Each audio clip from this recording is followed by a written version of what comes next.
He had once sworn allegiance to the United States, fought bravely in its wars, and dreamed of a nation united under liberty. Yet, as cannons thundered across the South, Jefferson Davis found himself leading a rebellion against the very country he once served, torn between loyalty and conviction, honor and infamy.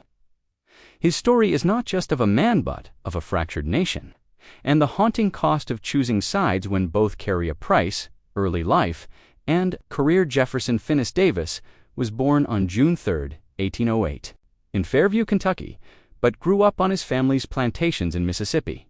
One of 10 children in a military family, the new history plus 12, he graduated from West Point in 1828, serving in the Black Hawk War and later resigning to marry Sarah Knox, Taylor, daughter of Zachary Taylor, who tragically died just months later from malaria for settling as a planter at Breerfield Plantation on a gift from his older brother, Joseph. Davis built his political profile. He served in the U.S. House, became a colonel in the Mexican-American War, then was appointed to the U.S. Senate in 1847 and 1853. President Franklin Pierce appointed him Secretary of War, where he expanded the Army and supported settlers in Western territories returning to the Senate in 1857. Davis became a leading defender of slavery and Southern interests, opposing the Compromise of 1850 and popular sovereignty positions championed by Stephen Douglas' Presidency of the Confederate States and Civil War election and early actions when Mississippi seceded. Davis resigned from the U.S. Senate January 1861 and accepted election as President of the Confederacy in Montgomery, Alabama. He publicly entered office with reluctance, originally hoping for a military command. Instead, his inaugural address, February 18, 1861, pledged to defend Southern independence peacefully. But Union efforts to resupply Fort Sumter led him to authorize its bombardment in April, launching the Civil War. Challenges of leadership faced with a weaker industrial base, fewer men, and inferior logistics.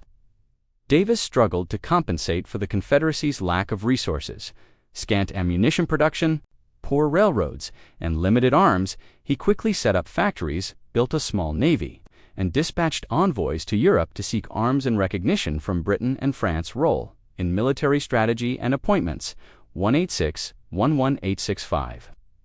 Jefferson Davis served not only as the President of the Confederate States, but also functioned as Commander-in-Chief of the Confederate military.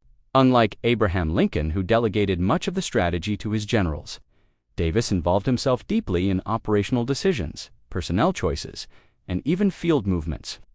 His military background shaped both his confidence and his shortcomings. In this role, military background and strategic vision, Davis was a graduate of West Point 1828 and served in the U.S. Army. He also fought with distinction in the Mexican-American War, 1846-48, as a colonel under General Zachary Taylor.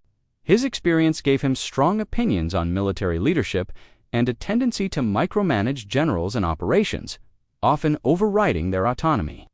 Davis's broad strategic vision favored a defensive war of attrition, using Southern geography and the vast size of the Confederacy to wear down Union resolve. He believed the South simply had to survive and defend its territory long enough for the North to tire of the war, or for foreign powers like Britain and France to intervene diplomatically or militarily.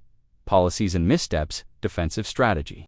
With offensive exceptions, Davis mostly pursued a defensive strategy, believing that conserving manpower was key. However, he approved aggressive invasions of the North, 1862 Lee's Maryland campaign, culminating in the Battle of Antietam, 1863 Lee's Gettysburg Campaign.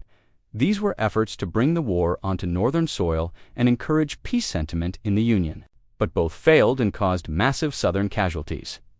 Overcommitment to defending all Confederate territory, Davis insisted on defending every Confederate state and port, spreading the already limited Confederate forces too thin, rather than concentrating troops to defeat Union armies in detail. He distributed forces across multiple fronts. This lack of strategic concentration contributed to Confederate losses in the West, for example, Tennessee, Mississippi, and made major victories harder to sustain. Neglect of the Western theater, Davis prioritized Virginia and the Eastern theater, where his capital Richmond was located and Robert E. Lee commanded.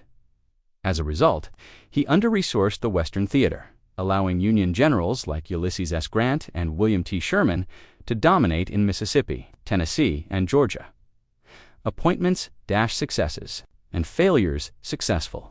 Appointments: General Robert E. Lee, appointed in 1862 as commander of the Army of Northern Virginia. Lee quickly proved the Confederacy's most effective commander, winning major battles like Second Bull Run, Fredericksburg, and Chancellorsville.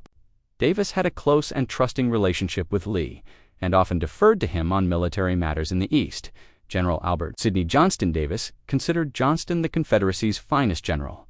Johnston was killed at the Battle of Shiloh in April 1862, a devastating loss for the Confederacy and Davis personally. Davis believed Johnston's death weakened the Confederacy's chances in the West, controversial or failed. Appointments: General Braxton Bragg Davis appointed Bragg to command the Army of Tennessee. Bragg was unpopular with his men and feuded with subordinates. Despite victory at Chickamauga, he failed to capitalize on it and was eventually driven from Chattanooga. Davis stuck with Bragg longer than many thought wise, partly due to loyalty and lack of alternatives. General John Bell, Hood appointed by Davis to replace General Joseph E. Johnston during the Atlanta Campaign, 1864. Hood's aggressive tactics resulted in high casualties and failed to stop Sherman, who captured Atlanta, major blow to Southern morale. This appointment is widely seen as a serious strategic blunder. Joseph E. Johnston was cautious and focused on preserving his forces. Davis believed him too slow and hesitant. Their mutual distrust led to a strained relationship. Davis removed Johnston twice, Atlanta Campaign and later in 1865. Though Johnston was arguably one of the most competent Confederate generals, Beauregard, credited with firing the first shots at Fort Sumter, had several disputes with Davis and was marginalized for much of the war. Despite competent defense efforts, Petersburg, in 1864, leadership style and interpersonal conflicts, Davis was overly involved in military planning, holding on to the Secretary of War role until March 1862, and frequently bypassing his own War Department to give orders directly to generals. He had a rigid personality, often unable to tolerate dissent or criticism. His interpersonal relationships with his generals were often strained. He distrusted Joseph E. Johnston. He showed favoritism toward friends like Bragg and Hood. He clashed with his own vice president, Alexander H. Stephens, and several Confederate governors over troop mobilization and use of central authority. Davis's military leadership aspect: strategic vision, defensive, with poor flexibility, underused Western potential. Strength: appointed Robert E. Lee. Maintained Army cohesion, despite shortages. Key weakness: micromanaged military affairs. Kept ineffective generals to long overall impact. Helped prolong the war, but also contributed to eventual Confederate defeat. Death of Jefferson Davis. After the Civil War and his release from federal custody in 1867, Jefferson Davis lived a relatively quiet life. He never regained political power, but remained a symbol of the Confederate cause, especially among Southern Lost Cause supporters. Davis eventually settled at Beauvoir, a coastal estate in Biloxi, Mississippi, given to him by a supporter there. He wrote his 2-volume memoir, The Rise and Fall of the Confederate Government, published 1881, which sought to justify the Confederate cause and defend his actions as president. Whether you're passionate about history, strategy, or modern warfare, Military Legends HQ is where bravery meets knowledge. Subscribe and join our growing army of military history fans.